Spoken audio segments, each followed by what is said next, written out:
President-elect Donald J. Trump. God spared my life for a reason. And that reason was to save our country.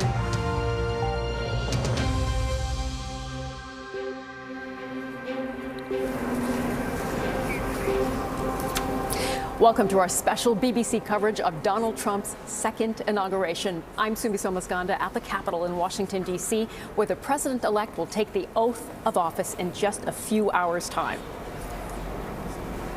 And I'm Katrina Perry. Thanks for being with us. Let's take a look now at the live pictures of the Capitol, where just hours from now, Donald Trump will make his historic return. Day is just breaking here. The day, of course, that Donald John Trump will be sworn in as the 47th President of the United States, in a ritual of American democracy dating back more than 230 years. We can expect plenty of pomp and circumstance with an inaugural speech, a celebratory parade, a little different than was originally envisaged, and of course later on those glitzy inaugural balls. Plus there'll be musical performances from the Village People and from country music star Carrie Underwood, amongst others. A star-studded lineup indeed, and our correspondents are standing by with reaction across the country and right here in Washington as well, where more than 200,000 people were ticketed to view the inauguration on the National Mall. But of course, those icy cold temperatures forced the events indoors at the 11th hour. Instead of outside on those Capitol steps, the president-elect and his vice president-elect J.D. Vance will now take the oath of office inside the Capitol Rotunda. This all marks an extraordinary and historic comeback for Donald Trump as he returns to the White House 4 years after losing his bid for re-election. And it follows a weekend of celebrations across Washington, D.C. for the president-elect, culminating in a campaign-style rally where he pledged to make America great again. Once and for all, we're going to end the reign of a failed and corrupt political establishment in Washington, a failed administration. We're not going to take it anymore. We're going to stop the invasion of our borders. We're going to reclaim our wealth. We're going to unlock the liquid gold that's right under our feet, liquid gold. We're going to bring back law and order to our cities. We're going to restore patriotism to our schools, get radical left, woke ideologies the hell out of our military and out of our government. And we are going to make America great again. So while, of course, this is a new chapter for Donald Trump, today also marks a ceremonial farewell for outgoing President Joe Biden and Vice President Kamala Harris, who herself was defeated in November's presidential election. We will, of course, bring you all of the big moments from the inauguration ceremony. Truly, the world is watching as Donald Trump once again takes the reins of the world's biggest economy, and he returns as Commander-in-Chief of the largest military force as well. We'll be getting reaction from our correspondents around the world, how this new term of Donald Trump will affect them. From Riyadh, our chief international correspondent, Lise Doucette, will give us her analysis on what the Trump administration means for the Israel-Gaza war and for the broader Middle East. With ending the conflict in Ukraine a stated top priority for Donald Trump, we'll hear from our Russia editor, Steve Rosenberg, in Moscow. And our senior international correspondent, Orla Guerin, is in Kyiv. We'll also get the mood in Beijing from Laura Bicker, our China correspondent, with the threat of a trade war looming. And of course, Chris Mason, our political editor, is in London, and he'll tell us what the UK's relationship with the US might look like in this next chapter.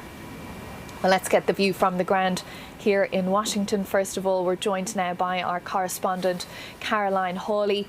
Caroline, you're down below me here on the streets of Washington, D.C. Obviously, everything thrown asunder just a couple of days ago with that decision to move things inside. The parade won't happen in the traditional way down Pennsylvania Avenue. It'll happen where you are there in the Capital One Arena. Huge crowds behind you, we can already see. What's it like there? Well, of course, sub-zero temperatures, but that has not put off the most ardent of Donald Trump's supporters. I just spoke to a young man, 23 years old.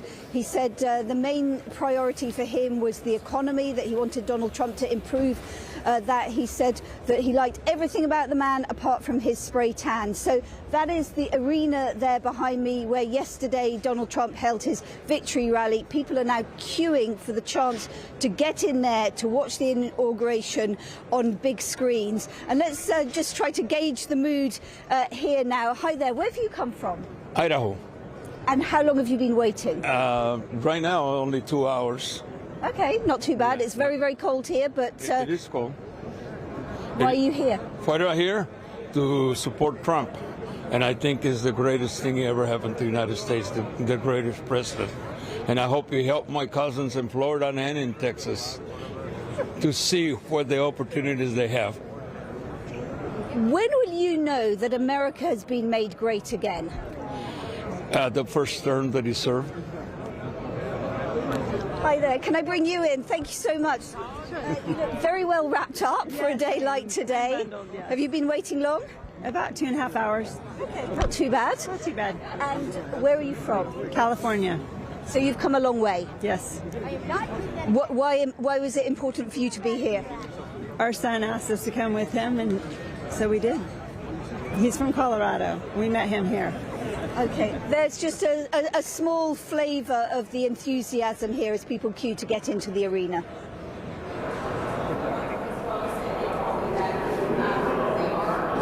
All right, Caroline Hawley for us there on the ground. Very interesting to get a bit of the mood there from Donald Trump's many supporters who have all come here to Washington to take in this inauguration ceremony. We want to get a bit of a better idea of how today will go and what people are expecting. And we have our two companions with us who are with us, of course, throughout the election campaign. With me here in the Capitol is former Republican Congressman from Illinois, Rodney Davis.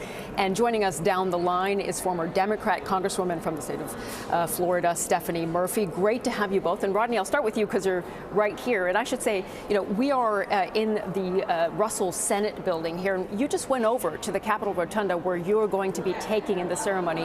What's it look like now? Give us a sense of how things are being prepared. You know, it's interesting because you've got everybody who's in the program going through the final touches. You see them walking around. Security is everywhere. Haven't seen it this tight here at the Capitol for a very long time. This is my 6th inauguration. I got a chance to witness George W. Bush's first and Barack Obama's first, and then being a member of Congress, I had 3 others.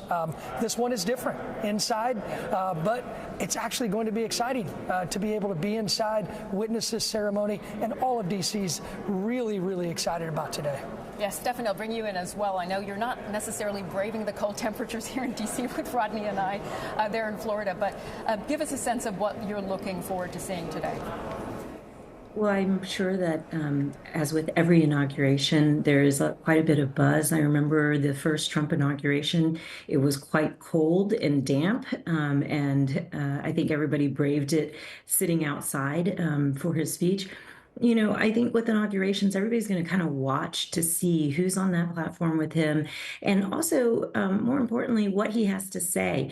I think the first Trump inaugural speech took some folks by surprise, but at this point, people are quite used to his rhetoric, and they'll be listening to hear what vision of America he paints, whether it will be a story of carnage as he did the first inauguration, or whether he has a more inclusive and more unifying message for the country as he comes in for his second non-consecutive term.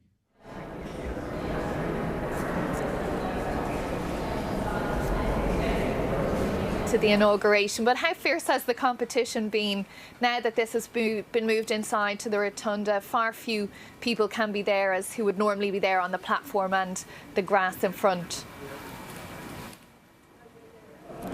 Oh, absolutely. It's going to be interesting. This hasn't been done since 1980, since 1985 with Ronald Reagan's second term.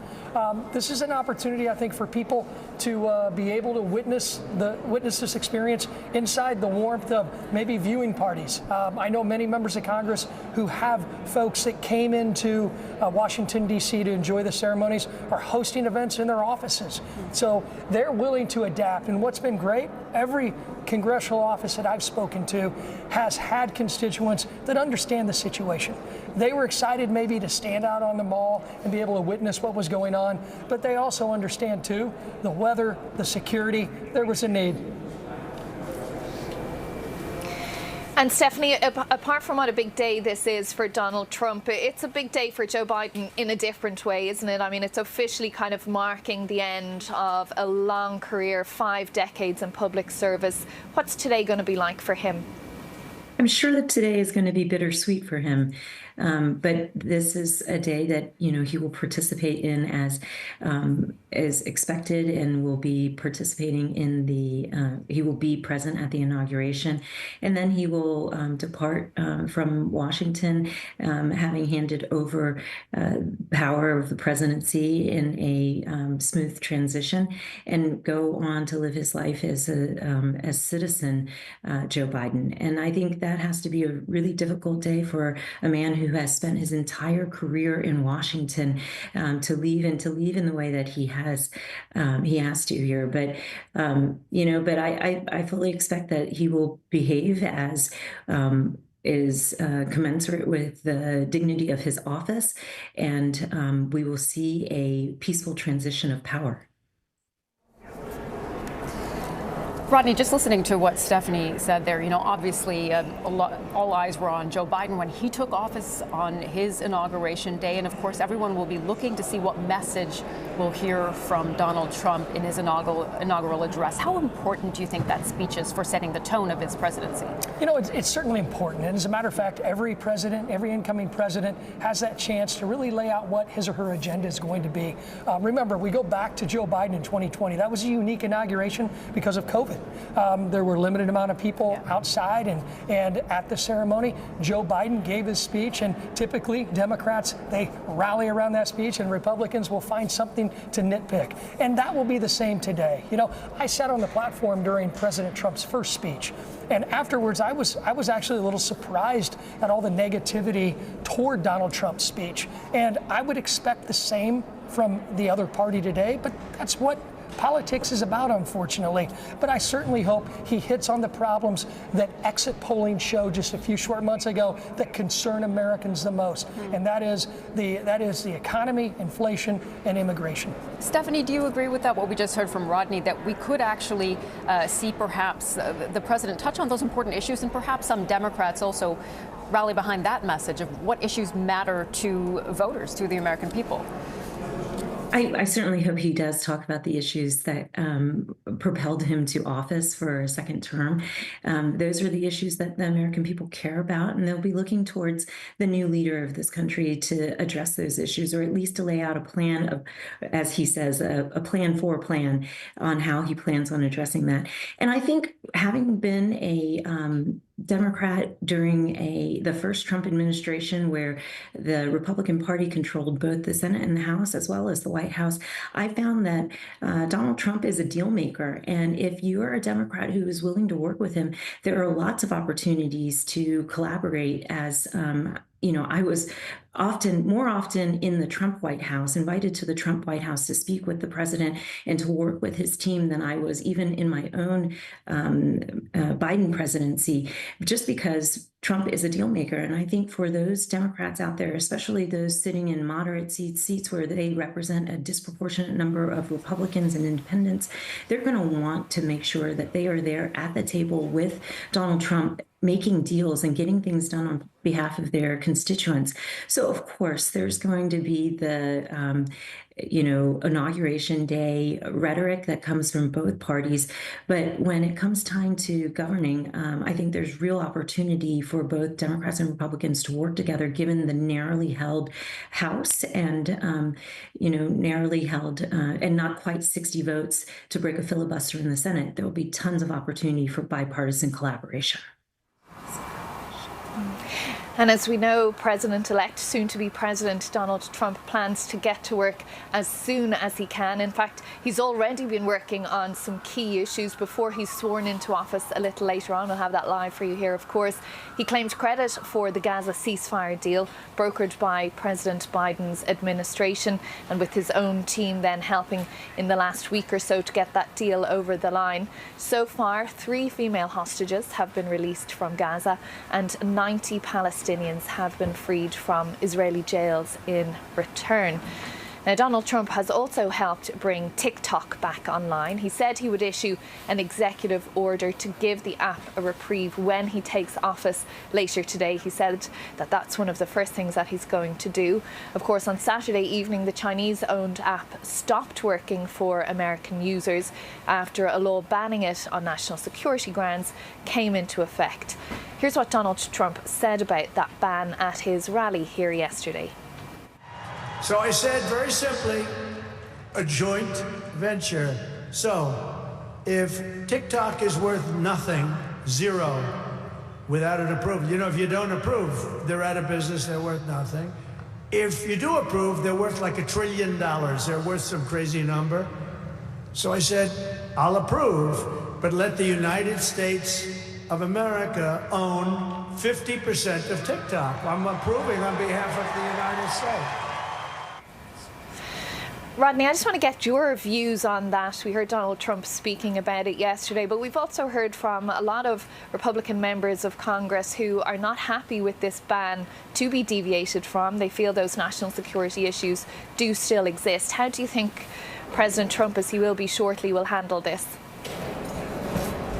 Well, you're going to see something tomorrow. You're going to see executive orders that are going to make you extremely happy, lots of them. That's something that was reported in Punchbowl News this morning. This is an opportunity for President Trump to come in and make his mark on this and so many other issues very, very quickly during his first few days in the White House again. And Stephanie, will there be bipartisan support for whatever Donald Trump plans to do here on this issue? I think a little history on this issue is important because, as you may recall, in the first Trump administration is where the idea to ban TikTok came from in the first place. It was his national security team that deemed TikTok to be a threat, not just for the data that it was collecting, but also for the control of information and the manipulation of the American audience that the algorithms within that app was creating. And so what has happened since is that there has been a bipartisan vote to ban TikTok, and that vote has become law. And so whatever the president does, he's going to have to unwind the law. And the only way that you can unwind a law is to pass another law, which means that he's going to be putting a lot of Republicans and Democrats on the line to reverse their vote at a time when many of them have been out there publicly talking about the dangers of TikTok. So this is a bit more complicated than just Donald Trump waving the wand and saying that this is his will and so it should be. But this is an example of what legislating in a very narrowly held Congress will look like. And it's also an example of what whiplash the Republican Party will be experiencing as they tack in one direction on a day where the president supports the idea and then have to tack in the other direction once he's changed his mind. Indeed. Well, there's certainly going to be a lot of time to talk about the policies that Donald Trump says he's going to enact, even on day one. And, you know, Rodney, we've heard reports in the last few days here on media in the U.S., certainly, that he could be planning up to 200 executive orders and actions on day one, which is a significant number. What do you think that tells us about this incoming administration? Well, it tells us that he's no different than other administrations. Remember, on day one of the Biden administration, numerous executive orders that the Trump administration put in place to stop a border surge, like the Remain in Mexico policy, other executive orders that Trump had in place, they were rescinded by the Biden administration. This is nothing new, but let's wait and see what actually occurs. But the number of the orders certainly is something new. The amount of executive action and orders that he's planning on day one, perhaps 100, perhaps 200. Well, let's see. I mean, You're skeptical, I hear. There's always a lot of talk on social media, but in the end, you've got talk of 100 to 200. Well, what if it's 50? Is anybody going to say, well, it's 150 less than what we expected? But they should still be effective to address the issues that the voters sent him back to the White House to address, and I certainly hope that's the case. Well, we're just going to stop our chat there just for a moment because we have some news coming to us at this point. Of course, Joe Biden is still the president for a couple of hours for the next excuse me, for the next 3 or 4 hours or so, and he has just issued a statement that he has issued preemptive pardons for some other individuals. In a statement he says, "That is why I am exercising my authority under the Constitution to pardon General Mark A. Milley, Dr. Anthony S. Fauci, the members of Congress and staff who served on the Select Committee, and the U.S. Capitol and D.C. Metropolitan Police officers who testified before the Select Committee. The issuance of these pardons should not be mistaken as an acknowledgement that any individual engaged in any wrongdoing, nor should acceptance be misconstrued as an admission of guilt for any offence. Our nation owes these public servants a debt of gratitude for their tireless commitment to our country." That's a statement just coming to us from President Joe Biden. The Select Committee he's referring to there is the committee that investigated following the January 6th incursion on the Capitol here behind me. And I want to bring in Stephanie Murphy now, former Democratic Congresswoman from Florida, who's with us here all morning. Stephanie, your reaction to that, someone who was on the committee? Well, since your producer is the one that just broke the news to me, I've had a chance to really process it. But here's what I will say, is that, look, the United States Congress has a responsibility for oversight, and it often stands up investigations on issues of great importance.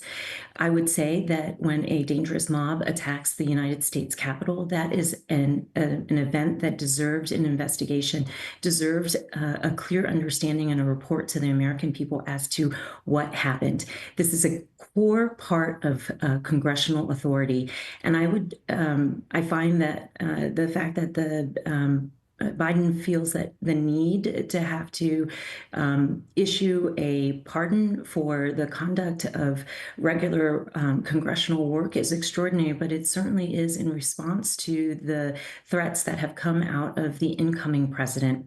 What I will also say is that I stand by the work of this committee, and I believe in standing by the constitutional duties of a member of Congress. There's, nothing that in normal circumstances should be pardoned, should require a pardon, because nobody has done anything that's wrong. And I would say that Republican members of Congress should also want to see the powers of oversight protected, and that nobody, whether it's a Democratic or Republican president, should be able to threaten that right of conducting oversight. And I will also note that the majority of the people that will be a recipient of this pardon will be Republicans, because it was Republicans and Republican voices that spoke and participated and provided the evidence that the committee put forward. As a member of the committee, and obviously President Biden has said in a statement there that an acceptance of this pardon is not in any way acknowledgement of any wrongdoing, but do you plan to accept the preemptive pardon? I have not looked at the pardon, and I also don't believe that there's anything to be pardoned for.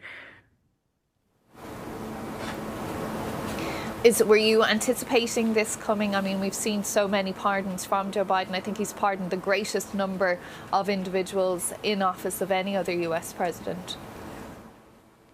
I was not anticipating this pardon.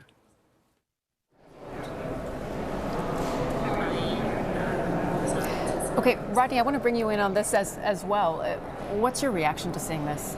Well, when you look back 4 years ago, I mean, it was this January 6th Select Committee. I was an original appointee to the committee. Nancy Pelosi broke precedent and did not allow Kevin McCarthy to appoint all of the members. She wanted to appoint 2 members whom she'd already spoken with, and that was Liz Cheney and Adam Kinzinger, my former colleagues at the time.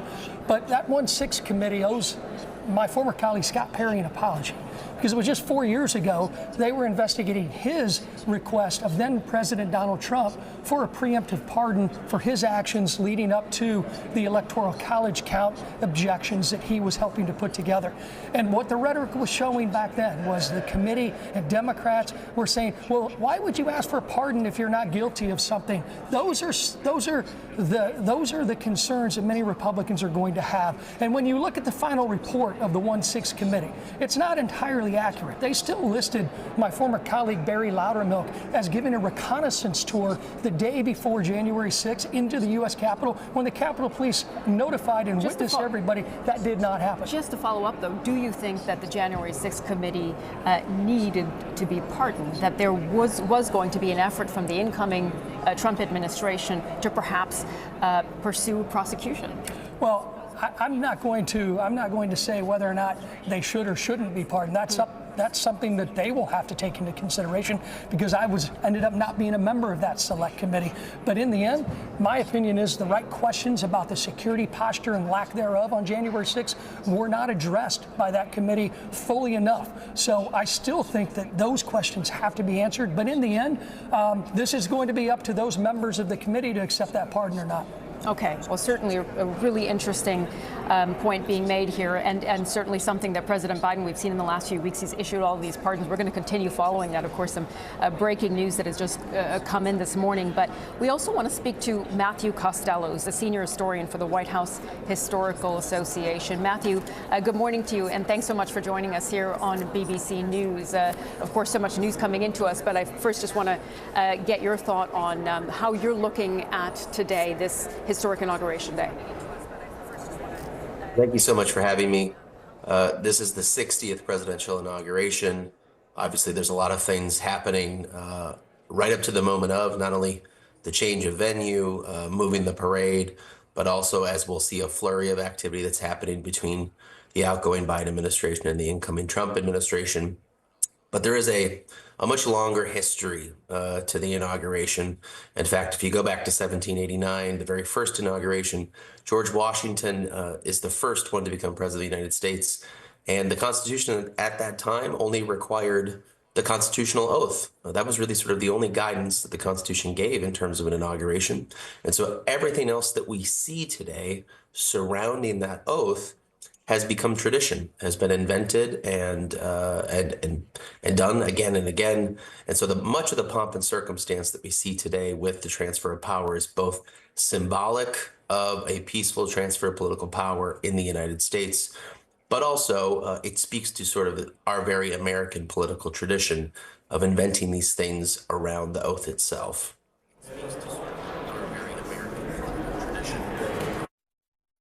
Events on Capitol Hill, and the focus is there.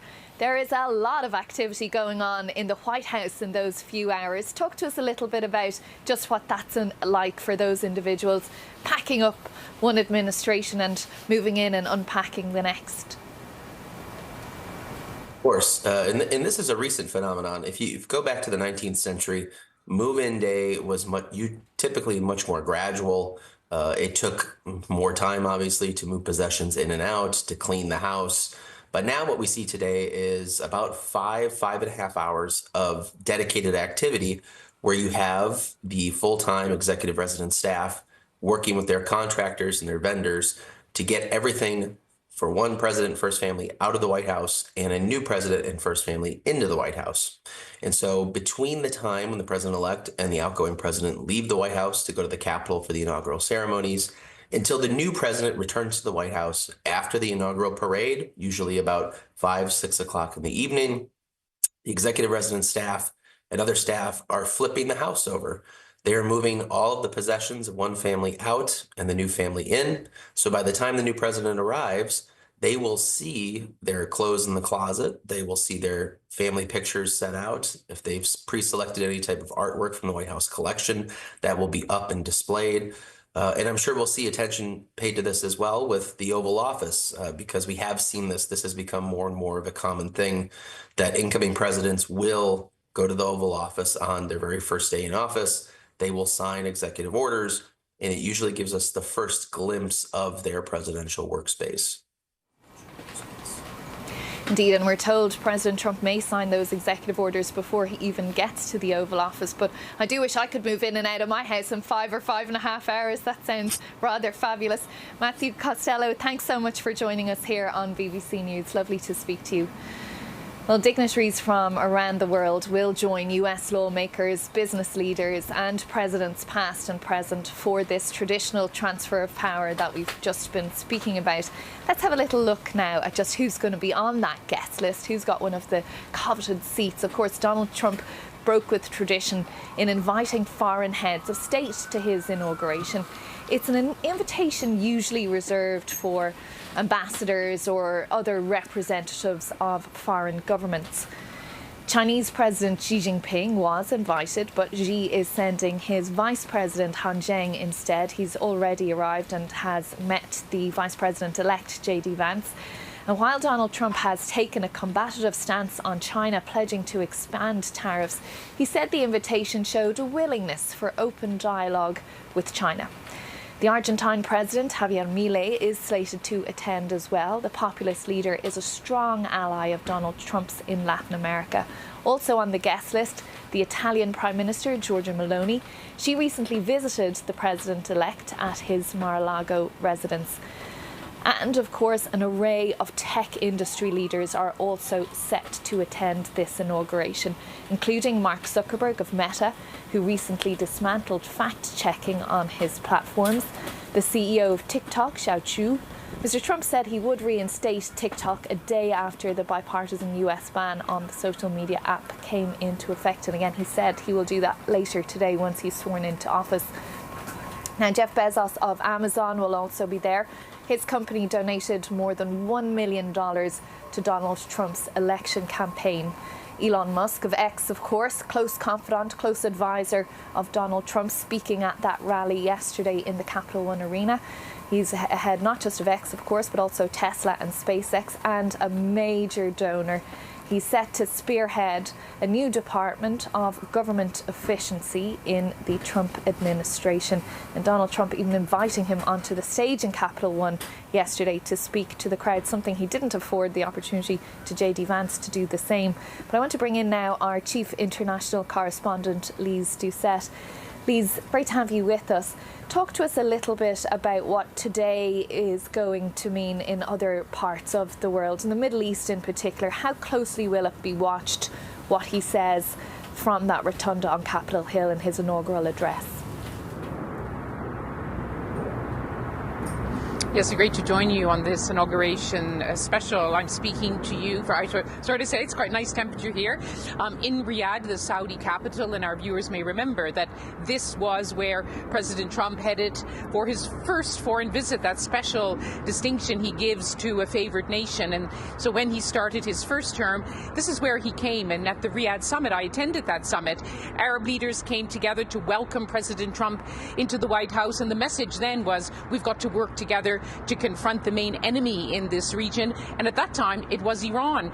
Well, President Trump is going to find a very different region this time. He's going to get a very warm welcome yet again from leaders in the Gulf and indeed across the Middle East. But the region has changed a lot. Now these Arab leaders will be telling him they want to avoid confrontation with Iran. But as we've been reporting a lot recently, this is really very much going to be one of the big issues on his agenda in this region and beyond.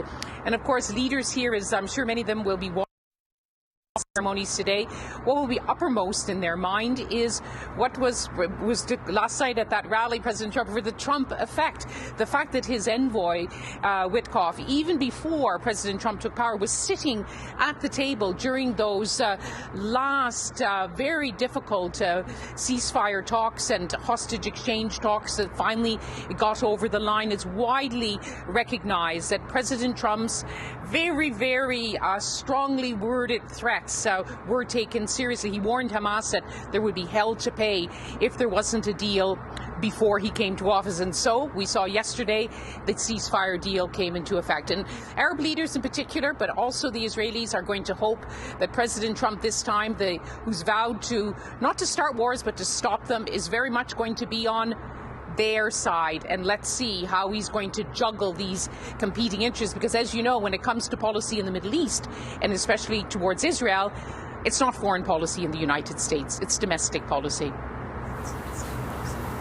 And Lise, you mentioned Steve Witkoff there, Donald Trump's US Special Envoy to the Middle East. We heard Jake Sullivan, the outgoing one, President Biden's envoy, talking about how closely they had worked together last week to get the final push of this deal. But of course, it's going to fall to Steve Witkoff and to the incoming Secretary of State, if confirmed, Marco Rubio, to do the implementation stage, to get it to the second phase, the third phase, and into some sort of longer lasting position of peace there.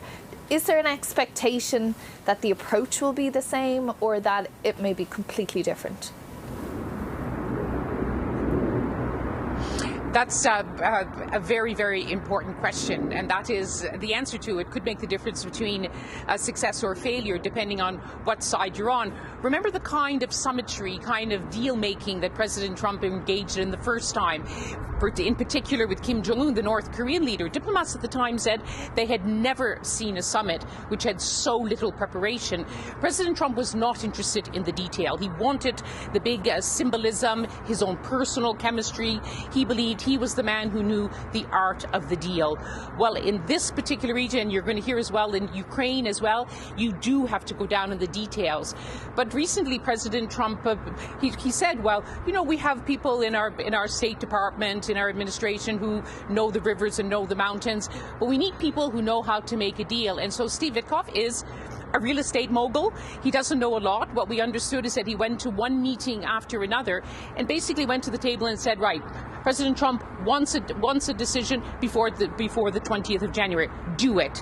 So it's really kind of putting arm twisting.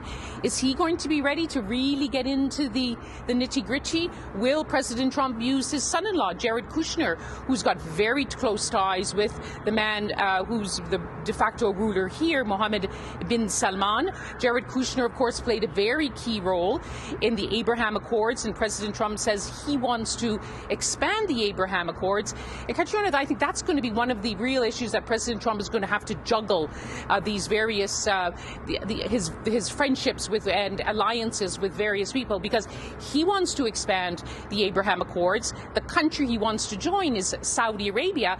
Saudi Arabia also wants to have some kind of a deal with the United States and Israel, but Mohammed bin Salman has repeatedly made it clear he's not going to do it unless there is a clear pathway to a Palestinian state. Prime Minister Netanyahu boasts that he has done everything throughout his career to prevent a Palestinian state. So there's going to be some differences on that, as well as on what to do about Iran. That is at the top of Prime Minister Netanyahu's agenda. President Trump has given different ideas. He's not interested in regime change. He said he wants Iran to succeed. What will be will he want to be dragged into confrontation with Iran?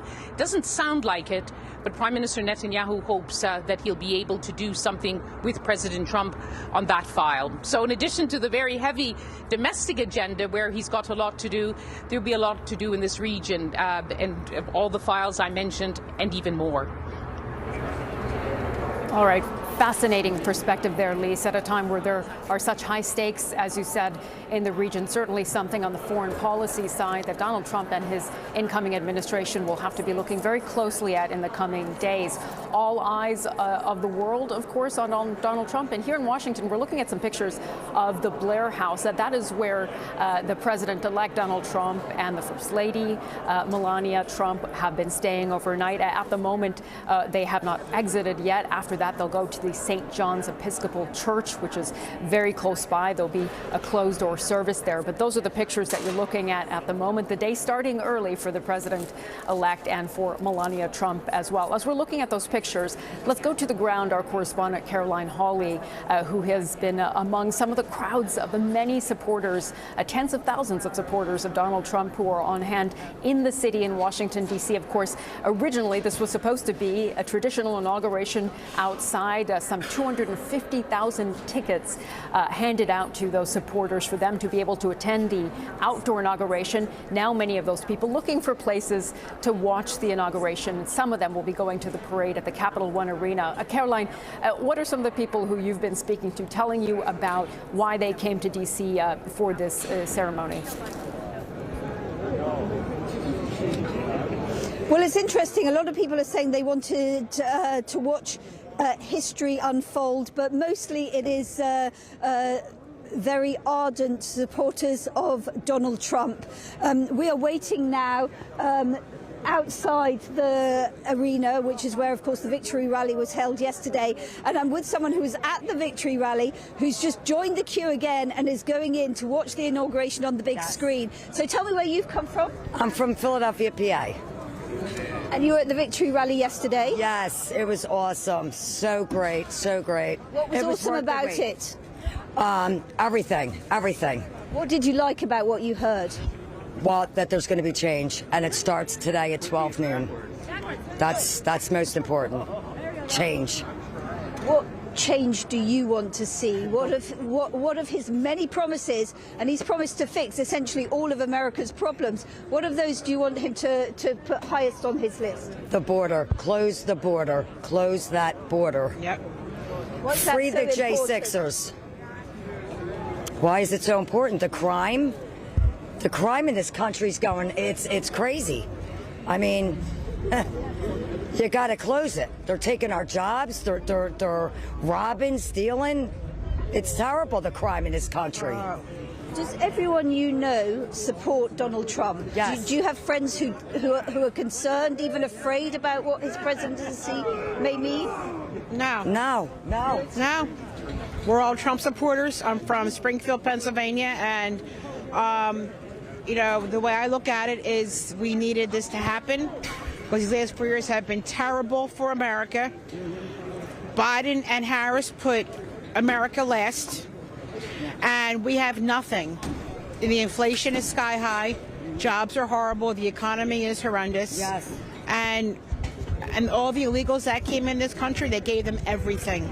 Yep. Money, housing, jobs, food stamps, and we're all struggling to make ends meet. Although there have been big deportations before under previous administrations, of course. It's going to be the biggest one in presidential history. Yes. What do you say to people who are really concerned about what the presidency may mean, both here in America and around the world, who are frankly afraid? Nothing to be afraid of. We have a leader who has a backbone that is back to fight for America and fight for us, and that's it. That's right. And tell us how you think your day is going to go, because obviously it would have been very different if it was all happening outdoors. Amazing. Well, we feel that it's a lot safer in the Capital One Arena. Definitely. Yes. We're happy that it's in the arena. And you're hoping to watch it on screens and then attend the parade. Yes. That's both indoors today. Yes. Yep. And I feel better inside. We have to keep him and Vice President Vance as safe as possible. Yes. Thank you so much. I hope you get in. Thank you. And the queue is absolutely huge here. It goes as far as the eye can see round that block. People here just showing their enthusiasm and waiting for what the next few hours will bring. Okay, thanks for that, Caroline. A great selection of hats there as well, because just to give you a little weather forecast, it's currently -6 degrees here in Washington with a feels like temperature of -8 degrees.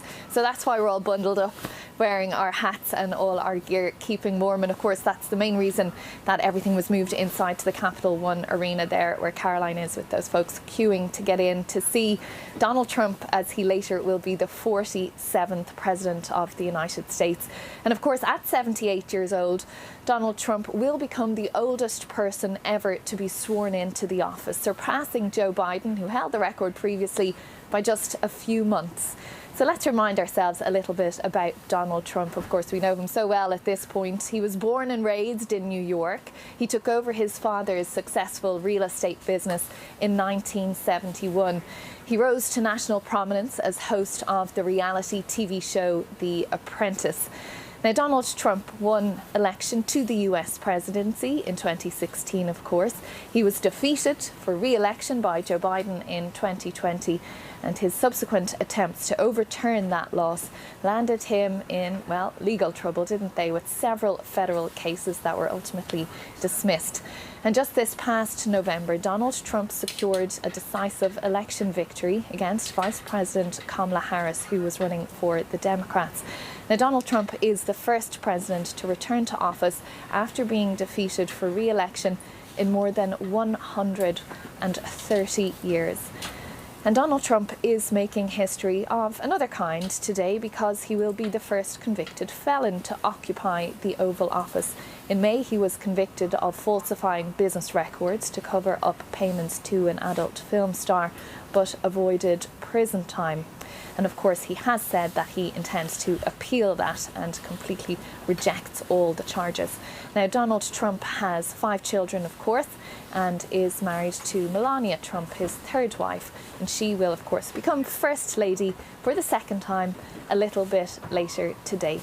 Well, I want to bring in Rodney Davis here, who is still with us over at the Capitol there, former Republican congressman from Illinois. Rodney, what do you think is going to be the marked difference between the term of Donald Trump and the first one? Of course, he's bringing a wealth of experience with him this time, isn't he?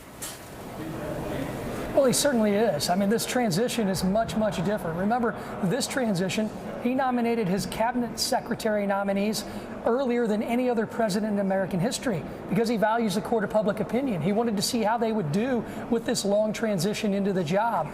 And many of them have really done well and prospered in that environment. During the last administration, that transition was not as disciplined. Frankly, he may object to this, but I don't think he even thought he was going to win in 2016. And then it surprised him, it surprised America, and it surprised a lot of Republicans who ended up going to work in the administration. So this one will be much different, which is why you're hearing the discussion about a number of executive orders coming out on day one. Discipline will be part of that Trump team. I think Susie Wiles, the chief of staff, has instituted that discipline, and that will be the most different aspect than what we witnessed 8 years ago. And Stephanie, from your perspective, given that so individuals have been nominated to those cabinet positions, not confirmed, of course, as yet. We don't have a timeline necessarily for all of those votes yet. But how are you viewing what Donald Trump is going to do from a couple of hours' time from now on? Well, certainly he is starting off this administration, this term for him, in a much different way than he did the last one. You know, I got the sense when he was last inaugurated, he was still trying to figure out how things worked. I remember we were trying to just get some basic things out of the White House, like tours and other things. And it was clear that his administration didn't understand that that was a part of what they did as the new occupants of the White House. You're not going to see any of that this time. They definitely know what they are doing and what they're getting into and are seemingly better prepared. What I will find interesting is to see how in this term he moderates between the two sides of his MAGA supporters. There are those who are the populist, Steve Bannon, let's have a revolution. And now he also has a whole cadre of cabinet members who represent the wealthiest in America, the billionaire class. And do those two groups share the same objectives and goals and vision for America? And are they willing to get behind the vision that Trump has? What I found in working with him is that whoever has his ear last often has the last word on an issue.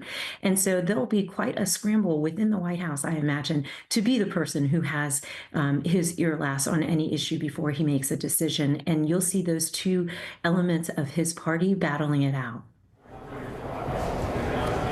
All right, that certainly is going to be an interesting question. Who has Donald Trump's ear at what point? But before we get to all of that, there is, of course, the inauguration ceremony that we're going to be watching very closely today. And indeed, Donald Trump has a lengthy roster of religious leaders to offer prayers to him as well, who will be delivering the benediction during the ceremony. And we're joined now by Pastor Lorenzo Sewell. He is a pastor in Detroit, and he's joining us now. Pastor, good morning to you. Thank you so much for joining us. Tell us a little bit about your part of the benediction today. I am so Holy Ghost happy to be with you this morning. The benediction, or the declaration of blessing over our 47th president and over our country on MLK Day. Can you imagine it? It is going to be amazing. We are going to see a chapter changed in the history of our country as it pertains to politics. As I pray, we are going to believe that Dr. King's dream will be fulfilled, all for Jesus to get the glory, the honor, and the praise.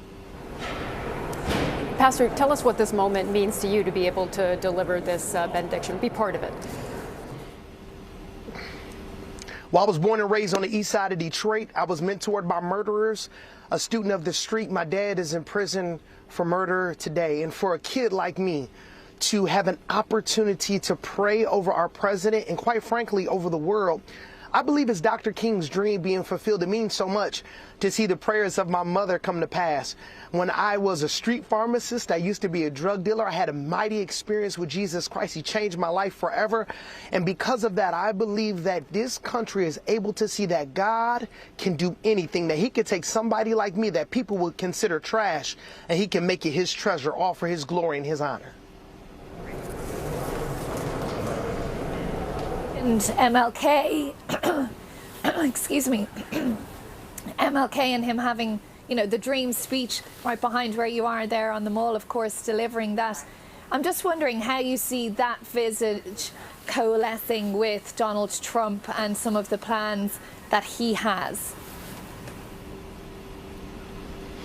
Well, Dr. Martin Luther King, he made it very clear in the greatest speech that has ever been articulated in the English language. He made it very clear that America should be a great nation. And we know that the whole MAGA movement is about making America great again. And I see specifically when it comes to policies through HUD, when it comes through policies through Small Business Administration, when it comes through policies such as the Community Reinvestment Act. Remember, Dr. King, he died, and HUD's legislation took place because of his assassination. So today, to pray that prayer on the day that America celebrates Dr. King's birthday, we're also celebrating that we as Americans will be able to see the dream fulfilled through our president, Donald J. Trump.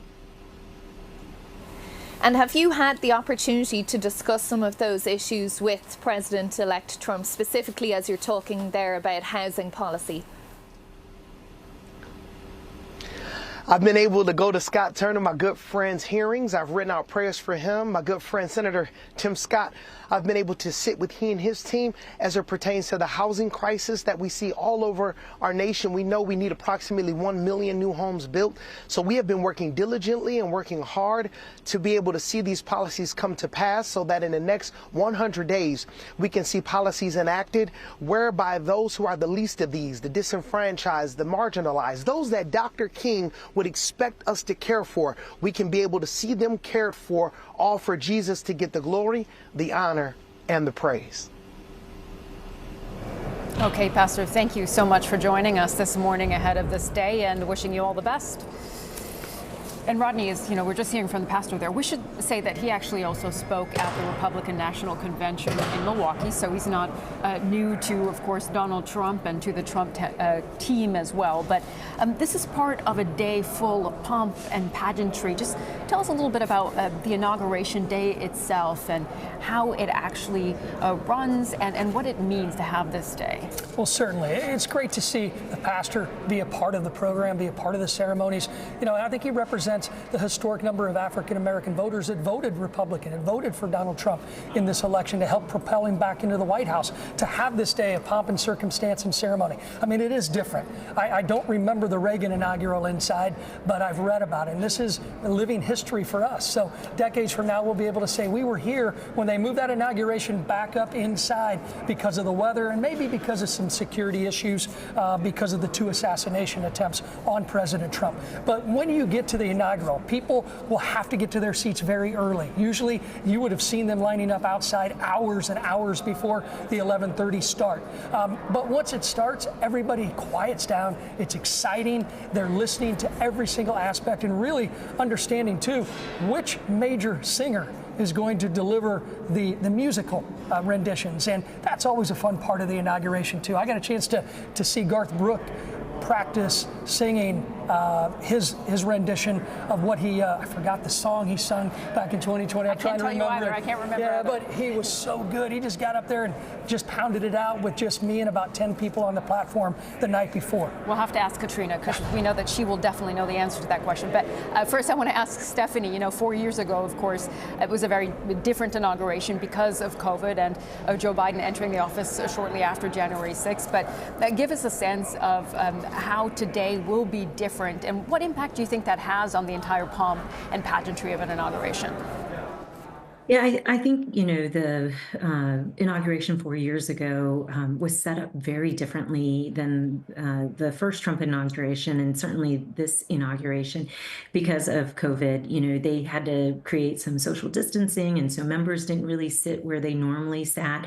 And also, 4 years ago, members were sitting just 2 weeks short of the January 6th attack on the very spot where there were rioters beating up law enforcement officers. So there was a level of somberness, I think, that sat over that inauguration, that to watch President Biden get sworn in the very spot where law enforcement officers were beaten and attacked, and that the scaffolding that we were sitting on was just 2 weeks prior, just crawling with people who meant to find the vice president and hang him, and to try to drag members of Congress to be able to stop the certification. So it had a very different, maybe I would say somber note to it. I think today, I'm sure you are going to see the Trump supporters very elated. This will be much more of a festive inauguration, in the sense that for many of Trump's supporters, they do feel like this is a religious experience. They feel like, he survived the assassination, and that this is some sort of religious kind of experience for them being there. The separation and having it kind of crowded inside the Capitol Rotunda with those who are who made the cut and get to sit inside versus those who have to watch from afar, that's a bit different, and it's a reflection of the weather, but perhaps it's also a broader reflection of what it's going to look like in this coming administration, who is on the inside versus who is on the outside.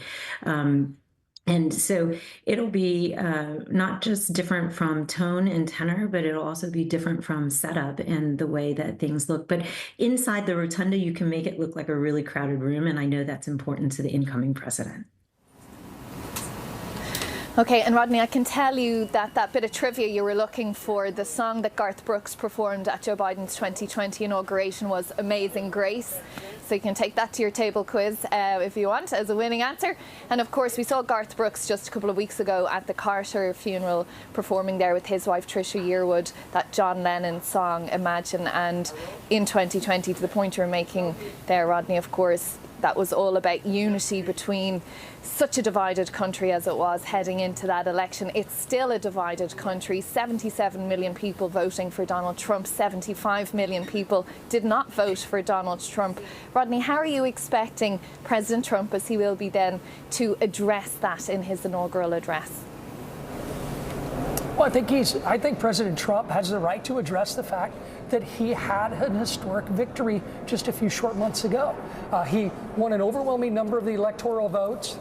He was also the victor when it came to the popular vote. Remember, I was told when I was in Congress that a Republican will never win the popular vote again. Donald Trump changed that. Donald Trump, from where we were 4 years ago, where he did not even attend the ceremonies, to where we are today, is the greatest political resurrection that we've seen in our lifetime. So I think he has a right to be able to come here and talk about what he wants to do. The pundits are always going to talk about our differences, and America is divided. But there are many countries that face the same type of political divisiveness, and I don't think it's any surprise to the rest of the world that Donald Trump needs to lay out his vision, lay out his policies, and how he's going to address his supporters who put him back in the White House today. And Stephanie, can this country be united? I mean, if we think back even to Barack Obama's inaugural address, he said there's no such thing as the red and blue states of America. It's the United States of America. We've heard that now in successive inaugural addresses. What can Donald Trump say today that will appeal to people on your side of the aisle? I certainly do think that this country can be united. And if you look at that last Congress, at least the leadership, in order to get anything done, had to work together because of how narrowly held the Congress was. Speaker Johnson relied heavily on Democratic votes in order to get the agenda across the finish line for anything that he wanted to do. He needed to work with the Democrats, and now he'll be facing a House that has an even more narrow margin. And so I imagine that will continue to be cooperation despite the larger news that shows conflict. I think whether or not Trump is capable of providing the language that would reassure Democrats remains to be seen. But I think really beyond the rhetoric is we need to look towards the actual action that the elected leaders going into this next term, how they engage, how they behave, and what they do in order to get things done. We'll wait to see that, Stephanie. Of course, we'll all be watching for that in just an hour 45 minutes from now when Donald Trump takes to that stage, puts his hand on the Bible and swears into office.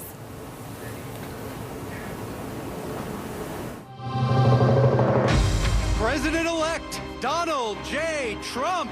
God spared my life for a reason. And that reason was to save our country.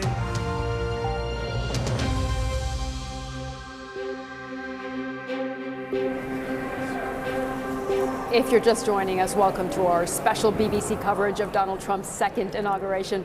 I'm Sumi Somaskonda at the Capitol here in Washington, D.C. We're counting down the minutes now. The president-elect will be taking the oath of office here at the Capitol in just a few hours. And I'm Katrina Perry. You're very welcome. We're delighted to have you with us.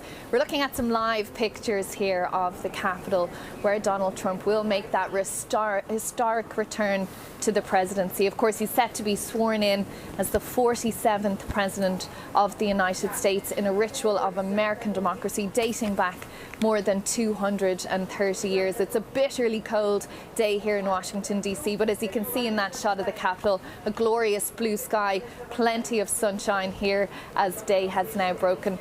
We can expect plenty of pomp and circumstance. This is a huge day, of course. There'll be that inaugural speech as we wait to see what Donald Trump says. There'll be a celebratory parade. Of course, it's not going to be down Pennsylvania Avenue as it normally would be. It'll be in that Capital One Sports Arena just down below us here. And then tonight, those glitzy inaugural balls. And again, more addresses from Donald Trump there. Throughout the day, we'll have musical performances from the Village People, a favourite of Donald Trump, and country music star Carrie Underwood, amongst many, many others.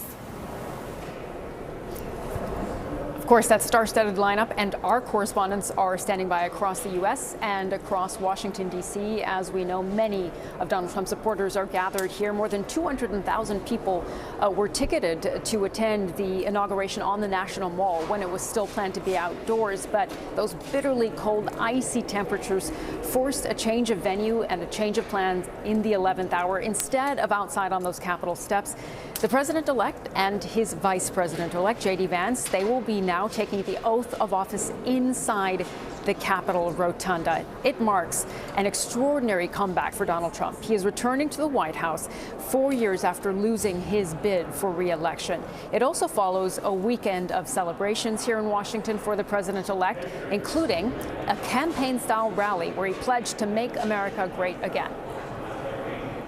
Once and for all, we're going to end the reign of a failed and corrupt political establishment in Washington, a failed administration. We're not going to take it anymore. We're going to stop the invasion of our borders. We're going to reclaim our wealth. We're going to unlock the liquid gold that's right under our feet, liquid gold. We're going to bring back law and order to our cities. We're going to restore patriotism to our schools, get radical left, woke ideologies the hell out of our military and out of our government. And we are going to make America great again. Well, it's a big day for Donald Trump, of course, but it's also a farewell, a ceremonial farewell for outgoing President Joe Biden and Vice President Kamala Harris, who was defeated in November's presidential election, of course, to Donald Trump. Now, we'll bring you all the big moments from the inauguration ceremony, from everything throughout the day, any executive orders that Donald Trump may sign as well. We'll have that all for you here, so do stay with us. And of course, the world is watching as Donald Trump once again takes the reins of this country, of the world's biggest economy, and he's returning as Commander-in-Chief of the largest military force as well. Now, we'll be getting reaction from our correspondents right around the world throughout our programme. From Riyadh, our chief international correspondent, Lise Doucette, is giving us her analysis on what the Trump administration means for the Israel-Gaza war and for the broader Middle East. Ending the conflict in Ukraine, of course, is a top priority that we've heard from Donald Trump. And so we'll hear about that from our Russia editor, Steve Rosenberg, who is in Moscow, and our senior international correspondent, Orla Guerin, who is in Dnipro in Ukraine. Now, we'll also sample the mood in Beijing from Laura Bicker, our China correspondent. Of course, the threat of a trade war looming between the US and China. Donald Trump saying that tariffs one of the first things that he intends to do when he takes office in just about an hour and 3/4 from now. We'll also speak to Chris Mason, our political editor, who is in London, and he'll tell us just what the UK's relationship with the US might look like in this next chapter. Of course, that special relationship between those two nations. Now, we're joined by our senior North America correspondent, Gary O'Donoghue. Gary, thanks for being with us. You are over at the Capital One Arena. You're inside the Capital One Arena, where, of course, that parade will be happening later today, indoors rather than outdoors. Talk to us about what we can expect from where you are.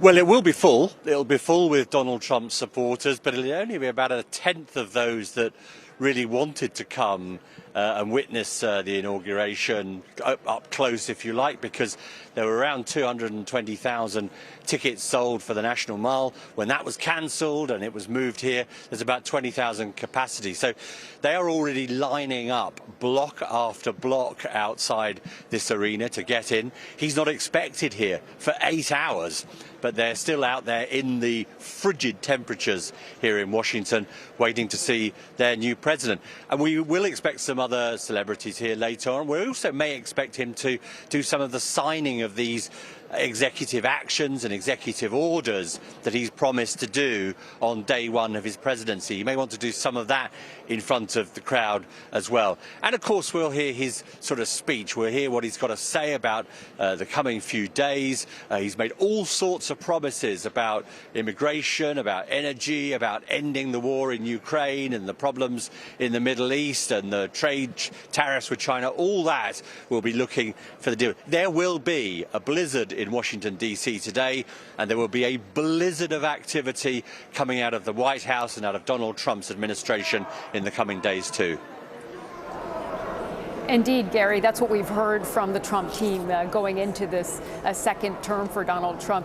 As you're there in the Capital One Arena, we saw that massive rally on Sunday, the day before the inauguration. This has been really a feature, hasn't it, for Donald Trump, of holding these big rallies and being surrounded by his supporters.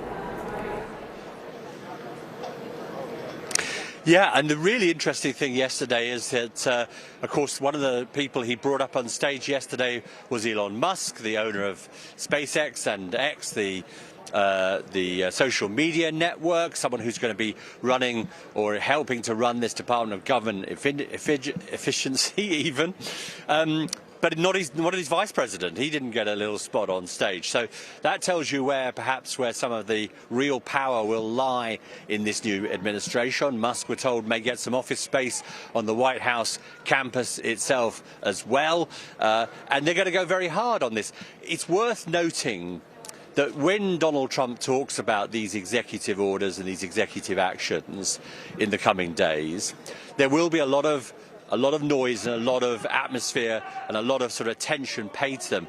But you do have to bear in mind that some of these things are just intentions. Some of them don't have the force of law. And of course, presidents can't spend new money. Only Congress can spend new money. Presidents can only really redirect federal agencies to spend the money they've already got. So whilst there may be a lot of rhetoric and a lot of superlatives, there is still the question, particularly on things like immigration and the sheer numbers he's talking about, is how is it going to happen without new resources? And those new resources aren't there yet. He controls Congress, of course, but the majority in the House is very narrow, and you need a lot more senators than he has in the upper house to guarantee legislation there as well. OK, Gary, thanks for that. We'll be chatting to you plenty of times through the rest of the day where you are there at the Capital One Arena, where Donald Trump, once he becomes president, will be with you. Now, I'm joined by Hogan Gidley. He is former Deputy Press Secretary in Donald Trump's White House the first time round. He's also former Press Secretary for the Trump campaign. Hogan, thanks for being with us here on BBC News. First of all, you know the President very well. How is he going to be this morning on a human level? It's a huge day for him. It really is. And having spoken to him many times in the last several months and weeks, he is so excited about getting back to work, coming to D.C. and doing the things that he promised the American people he would do. And, you know, Donald Trump is coming back into office here with a level of discernment and wisdom and knowledge that he didn't have the first time. It's one of those cliches, the hindsight is 20/20. You get to do something over again that you had a chance to do before. So he obviously has so much more information in his head about how this town works and about how the staff is going to be. So last time he wasn't even ready on day one to sign executive orders or put together a staff. He's been doing all of that now for the last several weeks. And so he's going to hit the ground running today, ready to get started. He really does feel as though the American people have been kicked in the teeth for the last 4 years by the bad policies of the Joe Biden administration. He is ready to, quote unquote, make America great again. Hogan, Sumi here in the Capitol speaking to you. We know, of course, that this inauguration ceremony was changed due to these icy cold temperatures. Do you get a sense of how important the pomp and pageantry of this day is to Donald Trump? Now, he at his core, he is an entertainer. He is a host. He wants people to be comfortable and he wants people to be happy. He wants people to enjoy themselves. That's why when he couldn't do the inauguration ceremony outside, he wanted to do another rally. He threw that on the schedule because he wants people to enjoy it. They're coming from all over the world, all over the country, here in Washington, D.C. And even though they had to pull everything inside, he wants them still to experience what it's going to be like today. And so whether it be in the Capitol or whether it be on the Capitol grounds outside, he really did want to showcase some of the speech to the world to say, listen, America is back in a new direction now. I'm going to help usher in a golden age here in this country. And so he wants people to hear that. He wants people to see him out and active. He wants to create that stark difference between Joe Biden, who was kind of huddled in one or two places all the time and didn't get much press and didn't go around and people didn't see him that much. Trump wants to show people that he's ready to take on this big task to run this country again. And this inauguration day is a great start to do it, whether it be inside or outside. Hogan, we've heard a lot about this first day and this shock and awe of a blizzard of executive orders, executive actions on day one. What do you think we are going to see from President Trump? Yeah, I think the last time he took office, I don't remember the stat exactly, but let's say in the first 24 hours, he signed a handful of executive orders where Joe Biden had signed like 15 or 19. Donald Trump did not have the staff in place to prepare for day one. This is completely different. He's going to make all of these executive orders a priority. As soon as he takes the oath of office, he's probably going to go down to the White House. You'll see some pictures come out from him behind the Resolute desk, signing a lot of these EOs, protecting our border, for example, doing energy moves as well to make us energy dominant again, allowing drilling and other things in an effort to bring down prices for the American people. So he's going to hit the ground running this time. And he only had 500 staffers on day one in his previous administration, whereas Joe Biden had 1,500. So expect also all of the people he's already hired to be on the ground here in Washington, D.C., working as well. A show of force for Donald Trump, a show of organization for Donald Trump, and readiness and preparedness for the American people as well to kind of get back some of what they lost over the last 4 years. Hogan, what about the team that he has now assembled around him? Of course, some of those cabinet picks will now face their confirmation hearings. Some of those have already begun. But does he feel that he has the team around him to see through that agenda? Yeah, I think so. And, you know, what's interesting about Donald Trump's first term in office, what he did was he surrounded himself unknowingly a lot of times with people in the Oval Office who would tell him why he could not do something. Now he has a lot of people around him who tell him how he can do it. So when he comes up with an idea, he comes up with a policy. Last time around, people would just sit him down and say, here's why you can't do that. No, this isn't the way DC is, or you can't do that from the White House or whatever. Now the people are going, wait a minute, you want to get to this particular point? Let's figure out how to do that, avoid lawsuits, and actually get something accomplished for the American people. It's a completely different dynamic. Now, there were a core group around him last time who really did work to further his agenda, but so many, as you know, that have been exposed and reported about in the news show that they were working against him the whole time. I think you're going to see a lot less of that this time around. And so his core team is sharp. They are strong. Also going to work on day one. One of my friends was going to get his credentials yesterday for the White House and all of his stuff from the Secret Service because he's got to go to work today. So it's going to be a really interesting afternoon. And he gets sworn in. But I think the team around him is really, really good, well-seasoned. But again, there always is a steep learning curve because you really don't know what you don't know until you get into that building. And while they have prepared really well for this moment, and they're way better off than they were last time around, you still learn a few new things when you go over there because, again, it's something that I can't describe, having worked for politicians for 25 years in politics. That White House is a magical place to be, and you realize it really is the seat of power for the world. And to be a small part of that for me, the first time around was a blessing beyond measure. And now this new team goes in ready to get to work for Donald Trump, and they're going to see a lot of what I've seen before, and it's really overwhelming, but also so enchanting to use that word because to describe it because it really is. Yeah, he says he's ready to hit the ground running. All right, Hogan, always great to talk to you. Thank you so much for joining us this morning on BBC News and wishing you a good Inauguration Day. And we're going to move right on and bring in a musical artist who is very close to Donald Trump, a friend of Donald Trump's. Kid Rock performed at the Republican National Convention in Milwaukee and at that massive Capital One Arena rally on Sunday. Thanks so much for joining us. And we actually met each other backstage before you performed yesterday. So just first of all, tell us a bit about what the experience was like at the rally yesterday as you performed in front of thousands of Donald Trump supporters. Man, it was awesome.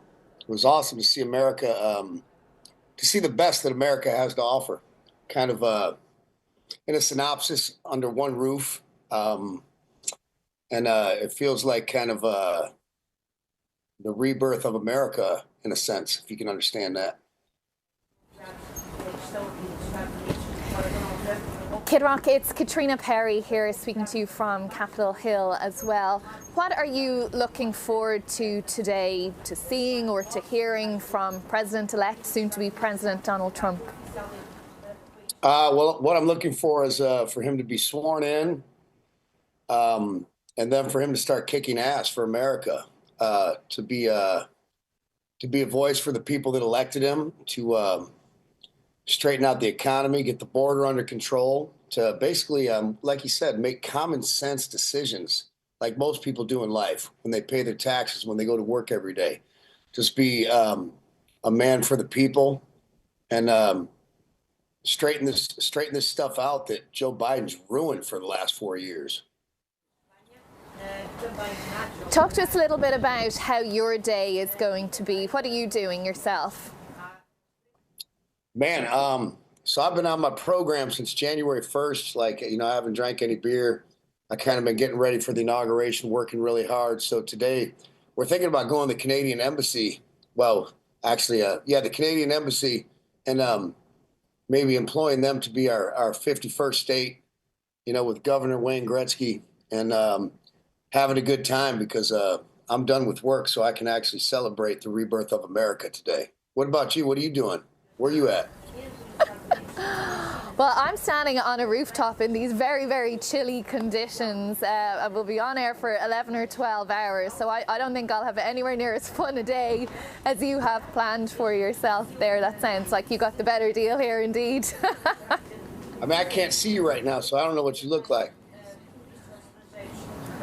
Well, I look like I'm ready to hit the slopes, I can tell you. I'm in full-on ski gear here with my hat, gloves, the whole thing, ready to rock, because you got to be wrapped up against the elements, don't you?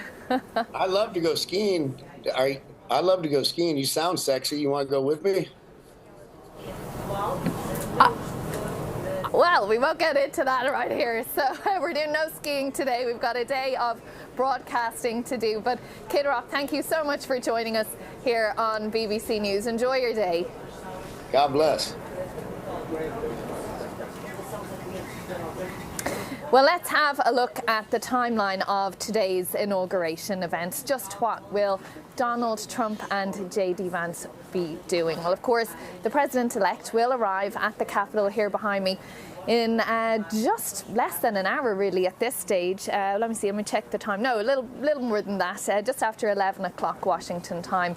For the first time in 40 years, the ceremony will begin inside the Capitol Rotunda. That last happened in 1985 for Ronald Reagan's second inauguration. Donald Trump and J.D. Vance need to be sworn in as president and vice president before midday. That is set in law. After that time, President Trump will then deliver his inaugural speech as the 47th president of the United States. That then ends the formal ceremony. President Trump will then head downstairs to greet the guests who couldn't fit into that small Capitol Rotunda there in another space, and he will meet them before moving on to the rest of the events of the day. All right. Well, as we said, the eyes of the world on this inauguration, particularly with conflicts raging as they have been in the Middle East and continuing to rage in Ukraine. Of course, Donald Trump promising before the election that he would end the war in Ukraine on day one. We've seen that rhetoric change a bit after the election. But let's go to our correspondent, Orla Guerin, who's standing by in Dnipro. Orla, give us a sense of how Ukraine is looking at this inauguration and the start of Donald Trump's second term. Well, there's no doubt that President Zelensky and his team understand that things are very likely to change. President Trump made it clear during his pre-election campaigning that he was not in favor of the high level of US aid that's been going to Ukraine. He was asked in an interview with NBC News if Ukraine should get ready to receive less US support, and he said probably sure. So that's one aspect of things. The other side of it is that President Trump has made it very clear he wants negotiations. He made that famous claim that he could end the war in a day, and as you say, we've seen that being rowed back. His envoy to Ukraine is now talking about 100 days. But there is a very clear feeling here in Ukraine that talks will happen, or at the very least, Donald Trump will press very hard to get President Putin to the table. Now, that does not mean people are confident about peace. It does not mean they believe a deal can be done. And many here will remember that President Putin insisted he was not planning to invade Ukraine right up to February 2022 when he did that 3 years ago. So they do not believe he can be trusted, but they expect there to be an attempt to bring negotiations into being in the next few months. And there are fears that President Trump may try to push Ukraine into accepting a deal, which Ukraine may not like, because the reality on the ground is that the Russians are now controlling a fifth of the territory of this country. That includes the Crimean Peninsula, which was annexed in 2014. And it's very clear that Ukraine will not be able to recover that territory. It used to be President Zelensky's position that he wouldn't talk until every Russian soldier was gone, that he had to get every inch back, but his rhetoric has softened a lot. Indeed, Orla, we've heard the Vice President-elect J.D. Vance talk about negotiations and freezing the war along the current battle lines, which would, as you referenced, involve Ukraine ceding some territory. How do the Ukrainian people feel about the prospect of those negotiations now? I think people feel a sense of resignation. That's how I would put it. We're 3 years into a brutal war which has seen devastation across much of this country. One city after another in the east has been destroyed. Right across the country, cities have come under attack, particularly the energy infrastructure. The latest figures for civilian casualties are a death toll of 12,300. That's coming from the UN. But they also say the real figure is likely to be much higher because that is simply the confirmed, verified death toll. And then on the military side, President Zelensky has admitted to losses of 43,000 soldiers. And again, there may be a real toll that is higher than that. And there is a sense here of exhaustion. There is a sense here of deep loss. Many Ukrainian families are separated. Some have sent wives and kids abroad for safety. And the facts on the ground are that it's basically a stalemate now. Russia is grinding forward a little, but slowly, and Ukraine cannot push it back. So people are resigned, I think, to talks happening. OK, Orla, thank you very much for that. Orla Guerin there joining us from Ukraine. Of course, one of the key issues that Donald Trump will be addressing once he is sworn into office a little later on.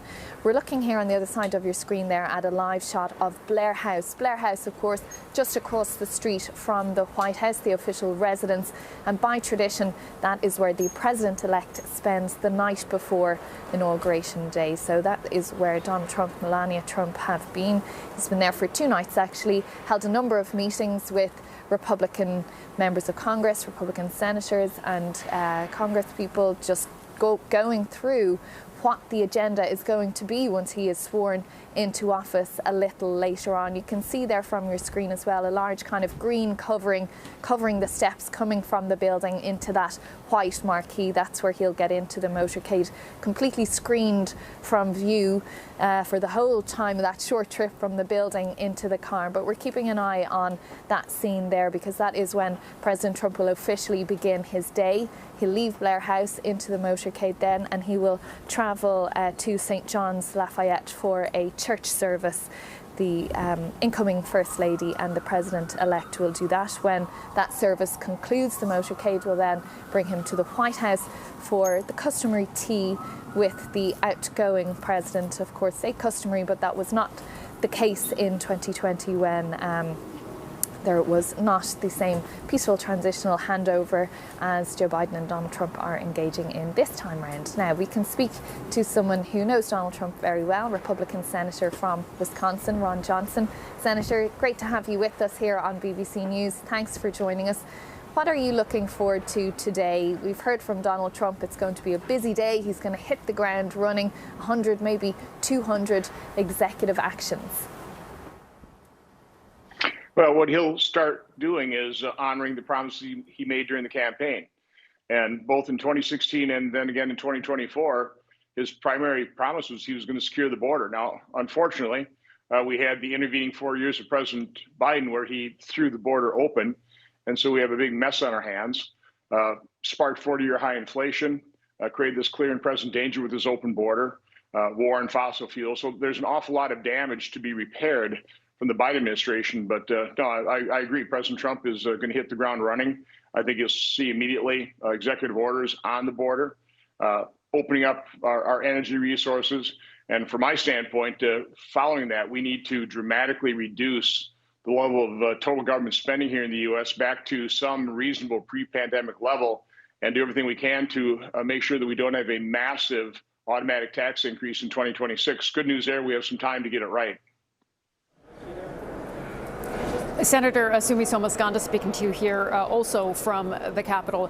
Certainly, as you detailed there, a massive agenda that Donald Trump has set out. How confident do you think Donald Trump is going into the second term? We keep hearing that he is relaxed, happy, and feeling good about his ability to see through that agenda. Well, Donald Trump is a unique individual. I mean, what he has withstood just from a standpoint of the torment he's suffered at the hands of his political opponents, the legacy media, and he survived it all and won the presidency, won the American people over. And so he is going to be a confident president. And My guess is he's going to be a far more competent president than what we're leaving behind here. So can't wait to get started on this. Again, President Biden has left an enormous mess, a number of messes that need to be cleaned up, but it's not going to be easy. I always tend to under-promise, over-deliver.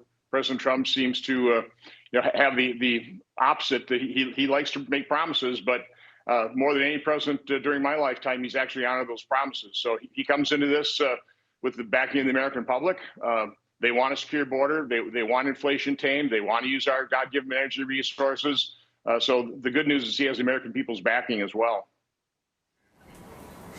And he has a large team beside him, Senator. We were talking earlier about how fast he had been in those nominations for his cabinet positions, having them all nominated before other presidents had even nominated one. And we've seen some of the hearings.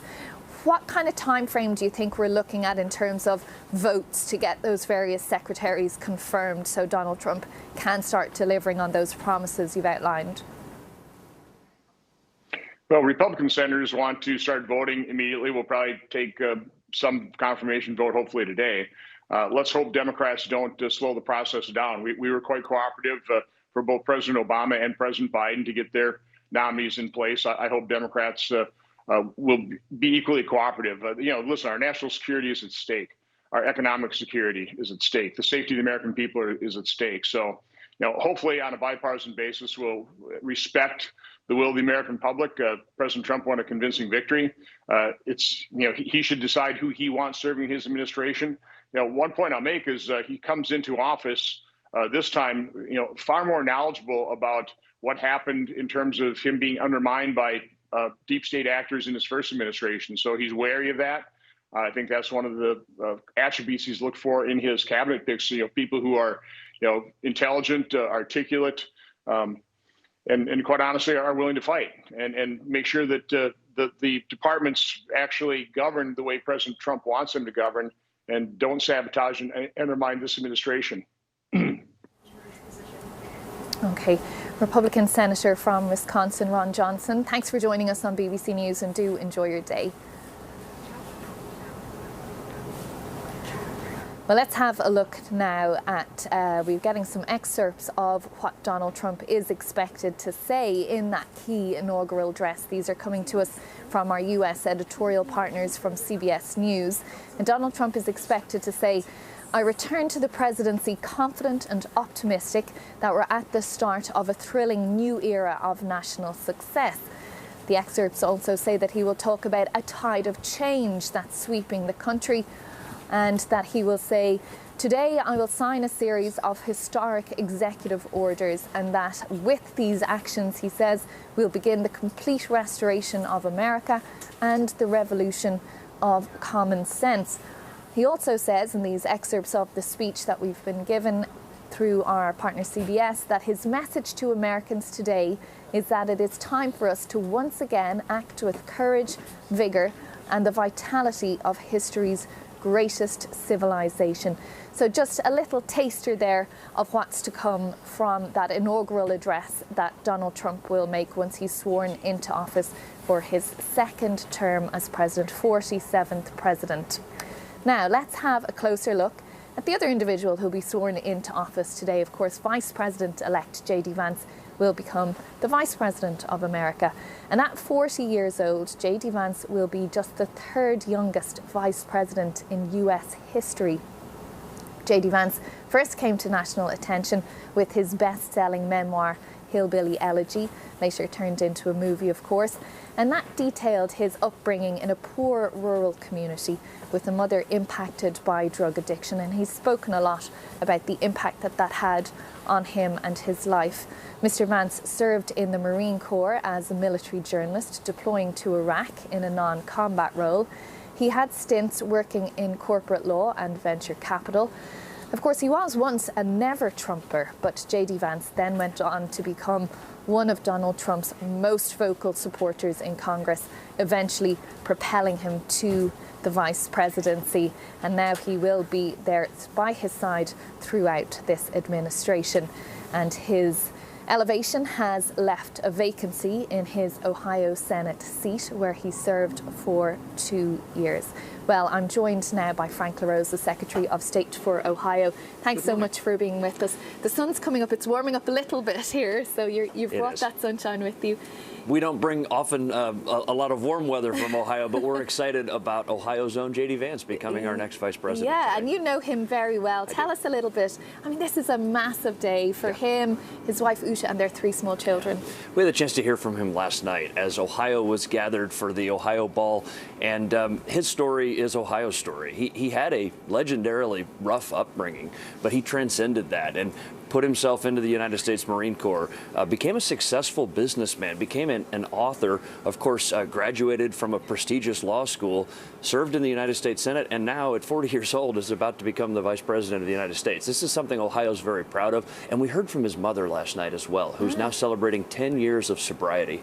How inspiring this is, that a man from those kind of roots can ascend to the second highest post in our nation. She must be incredibly proud. She is, yeah, absolutely.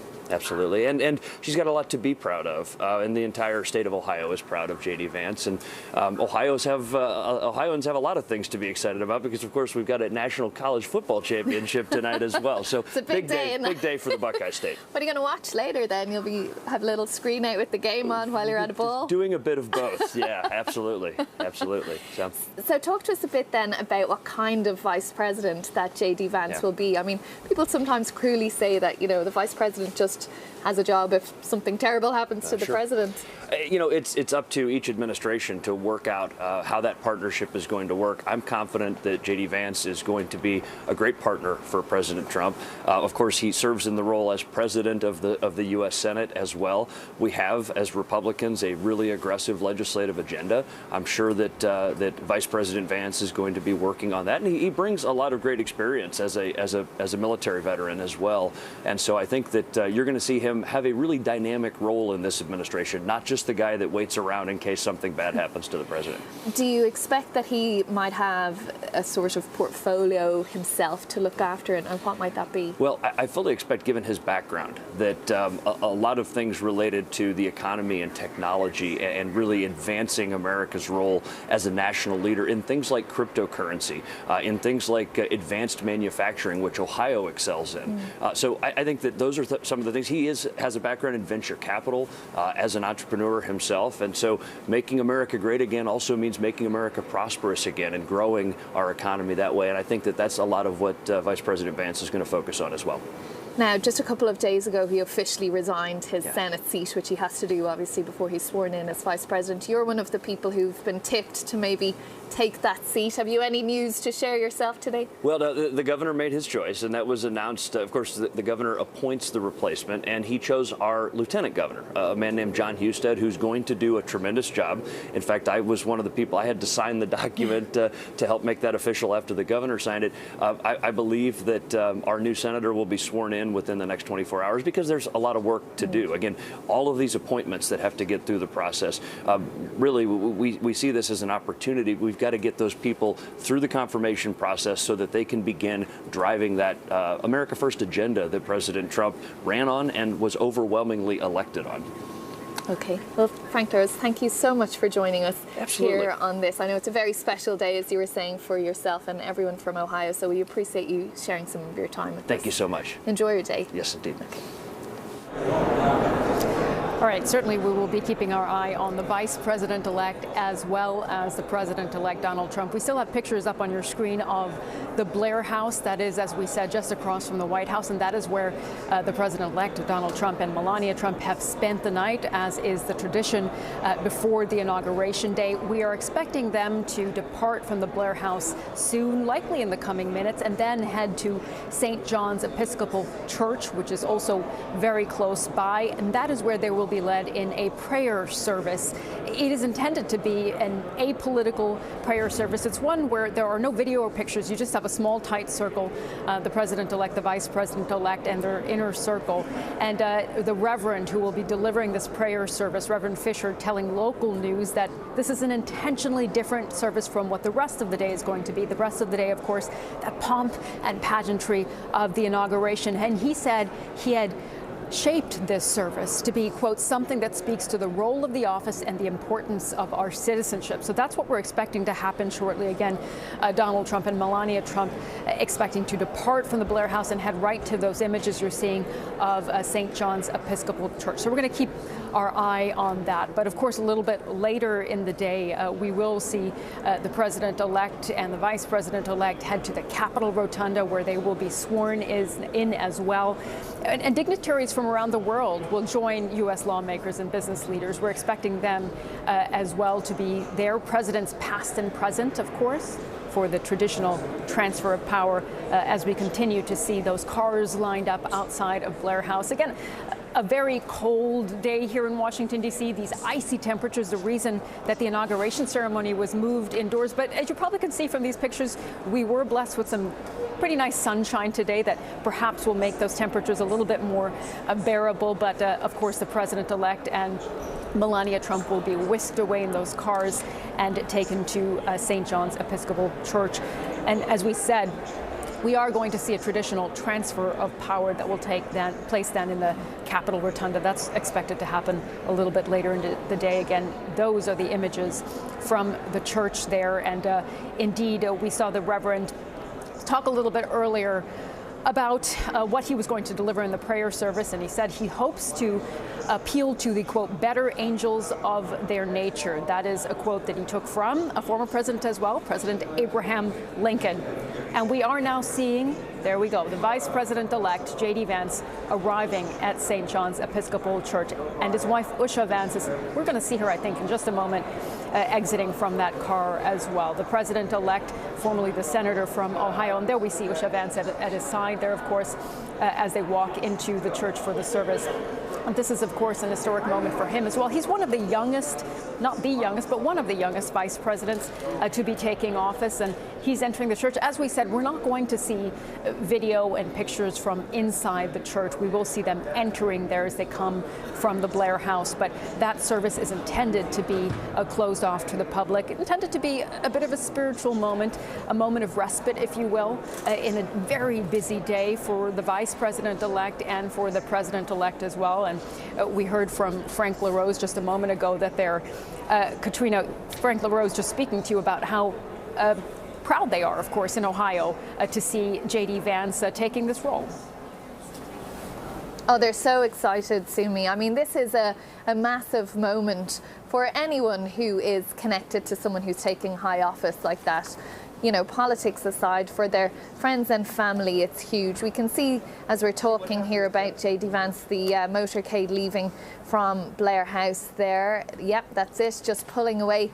It's not a far distance to go to St. John's Episcopal Church, just around Lafayette Square, but for security on a day like this, and also because it's so cold, you can't be making that journey on foot if you are the president-elect. So we see there that large motorcade that will just make that short journey from Blair House across the road from the White House, just around behind the block. We've got a nice aerial shot there. We can see where they're snaking through. Of course, icy but deserted streets here in Washington, D.C. A massive security operation in the city. All of those streets downtown have been shut down. 25,000 extra law enforcement officers in the D.C. area to help protect and secure the downtown area between the Capitol, the White House there, the Capital One Arena, of course, and all the various stops along the way.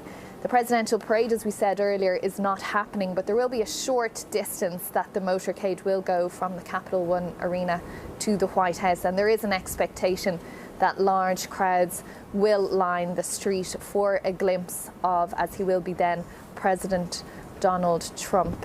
No indication as to whether he may stop that motorcade and get out, but law enforcement are ready for it should he decide to get out and greet some of his supporters who have come here. You can see there the motorcade just pulling up at St. John's Episcopal Church, just on the other side of Lafayette Square there, to Blair House and the White House to go in for that church service this morning to start off the day's proceedings on this momentous and historic day.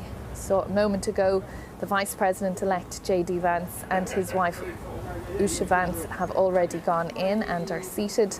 And here now, this will be the first glimpse that we'll get of President-elect Donald Trump and his wife, the incoming First Lady Melania Trump, ahead of all of the official ceremonies today when he will be sworn in as the 47th President of the United States. There he is there, Donald Trump exiting the vehicle, giving that trademark fist bump to the cameras and to the awaiting photographers there. There aren't supporters near this area because of the high security nature.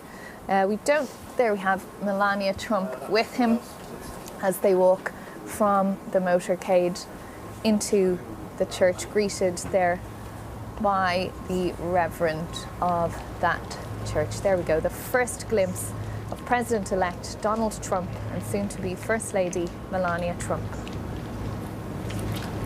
Katrina, what a big moment, isn't it? The first part of this day that we're seeing Donald Trump embark on as he is going to be sworn in a little bit later for his second term. And this moment is the beginning of that day, kicks off everything that we will see happen from there. And it's a bit of a solemn moment, isn't it, as they entered that church. And we saw, as you said, that characteristic fist bump. But of course, Donald Trump donning that black coat and burgundy tie as well as he gets ready for this day ahead. You know, much awaiting him as he goes to the Capitol Rotunda. As you mentioned a little bit earlier, Katrina, we've gotten a bit of a taste of what we're expecting to hear him say today, but this is the moment that he has to be able to take in that prayer service before he embarks on the next step of the day as well. Indeed, much is awaited of him, but much is expected of him as well. He is to become now, once again, the President of the United States, and he knows just what is involved. In 2016 when he was going through, or January 2017 when he was going through these exact moments, all of these ceremonial things, it was an unknown land ahead of him, whereas now he knows. We've even heard Melania Trump in interviews talking about how she knows what is involved in moving into the White House and running that large household as well as First Lady. And there is great expectation on the shoulders of Donald Trump. He promised, as all politicians do, so much to his voters on the campaign trail, and they will be expecting him to deliver that. And in fact, they'll be expecting him to deliver it straight away today, because that is what he has said he is going to do. But this is the official start now. We've seen that first glimpse of Donald Trump ahead of this day, this historic day when he'll be sworn in as the 47th President of the United States. Rodney, just to bring you in there, you're up inside the Capitol there with Sumi. Talk to us a little bit about just how significant this is for Donald Trump. He's having that church service at the moment. That's a private moment we can't see, but for the rest of the day, there's a great expectation from him. Oh, very much so. I mean, this is an exciting day for him. I mean, it's kind of a triumphant return when he got out of that SUV just a few minutes ago after going from the Blair House around the corner to the church. To see him and Melania pop out of that SUV, knowing full well he's going to get back into the beast. He's going to be able to be into the presidential limo after he's inaugurated just in a few hours. Today is going to be one of those days where it's the highest of the highs for the president who's becoming inaugurated. And then the real work begins. As soon as he's sworn in, he's going to sign executive orders just like every other president does. But then it's the constant intelligence briefings. And now the pressure will be on him to actually live up to those campaign promises that he made when running for re-election and re-election. And Stephanie, to Rodney's point there, this is something that we have heard continuously since Election Day. This really is the capstone for Donald Trump to a remarkable political comeback, isn't it? Yeah, I think he is probably elated to be returning to Washington in the way that he is, given how he departed 4 years ago. And so this is an exciting day for Trump and for Vance and their families, as well as for the Republican Party and all of the supporters. And it's a day that starts out with this pomp and circumstance, but it ends with revelry at various inaugural balls. And I think there'll be a lot of people partying into the night. But of course, after the inaugural ceremonies, as Rodney says, is when the hard work begins, and it becomes time to deliver on all the promises that he has made, not just to his supporters, but to Americans more broadly, and to serve as America's president. Rodney, as we look at, of course, these images of the church, obviously this is an important part of the day, but take us through that exchange. It's going to be so interesting to see Donald Trump and Joe Biden having tea together. Well, if you go back 4 years ago, I think that would have been a surprise. But I got to give President Biden and First Lady Jill Biden credit. They brought Donald Trump into the White House. They've had numerous very friendly conversations. And I think this is a new day. I mean, Donald Trump surprised the world when he won his first election in 2016. This is now an opportunity for the world to realize that America chose him once again. And I think if you look back to 8 years ago, just the protests that were beginning to form here in Washington, D.C., it's not happening here this time. I think America is kind of sitting back, and the opposition sitting back and trying to figure out what they do next to be able to stop this Republican juggernaut that came into power just today. Indeed. Excuse me for the coughing. I have to admit that I was at that Capital One rally yesterday screaming over the Kid Rock concert, so I think that's affected my voice just a little bit, so apologies for any coughing that you hear from me. But Stephanie, coming back to you, what do you think this moment then means for Joe Biden? We've talked about the fact that this is not the farewell to the office that he had envisaged, of course, but he will take part in this traditional ceremony of joining Donald Trump and Melania Trump and having that tea and saying goodbye to the office together. Yeah, I'm sure this is a bittersweet moment for Joe Biden, but I think the way that he is comporting himself, it gives faith to the American people as well as the world that our democracy is still strong and that we still have a party that believes in peaceful transfers of power, and that we understand that in a democracy, when the voters have spoken, that no matter whether it's your team that won or the other team that won, you have to accept the results and move on, because that's what is best for the nation. And I think this today, seeing this orderly transfer of power and sort of the inauguration moving forward, the certification and the inauguration moving forward as it should give people renewed hope that American democracy still exists, that we have been tested, but we remain strong, and that America continues to stand for these democratic values, especially in a world that is filled with autocrats and other competing ideologies that want to see democracies fail. So this is a good day for America, that it's moving forward as it should. Okay, and we're just looking at pictures of this day as it's officially beginning for President-elect Donald Trump. We're looking there on the left side of the screen as you look at it is St. John's Church, Episcopal Church in Washington, D.C., just on Lafayette Square, adjacent to the White House. At the moment, a church service underway there. A few moments ago, we saw President-elect Donald Trump and incoming First Lady Melania Trump exit their motorcade and enter that building there. Already previously to that, we had seen Vice President-elect J.D. Vance and his wife, Usha Vance, go in there as well. And I can tell you from our colleagues that are inside the church there traveling with President-elect Donald Trump that some of his children are in there already. Ivanka Trump and Lara Trump were spotted. Robert F. Kennedy Jr., of course, who's part, or at least has been nominated to be part of Donald Trump's cabinet. Tulsi Gabbard as well. And another person that was spotted there was the Argentine president, Javier Milei, who of course was invited to this inauguration. So confirmation that he is here, and not only is he here, but he's attending that very private church service that's underway there in St. John's Episcopal Church. And then, of course, on the other side of your screen, you've got this live shot of Capitol Hill where we are now, which is where all the main official part of the day will take place, when J.D. Vance and Donald Trump are sworn into office a little later on, and we will hear that all-important inaugural address from Donald Trump. Of course, the address he gave in 2016, known as the American Carnage speech, because that was a term he used in describing the dark days of America and how he planned to turn that around. We're told he's going to strike a much more optimistic tone in his speech later today. Rodney, what are you expecting to hear from him? Well, I expect to hear what he plans to do to address the issues that were most important to most Americans who voted for him.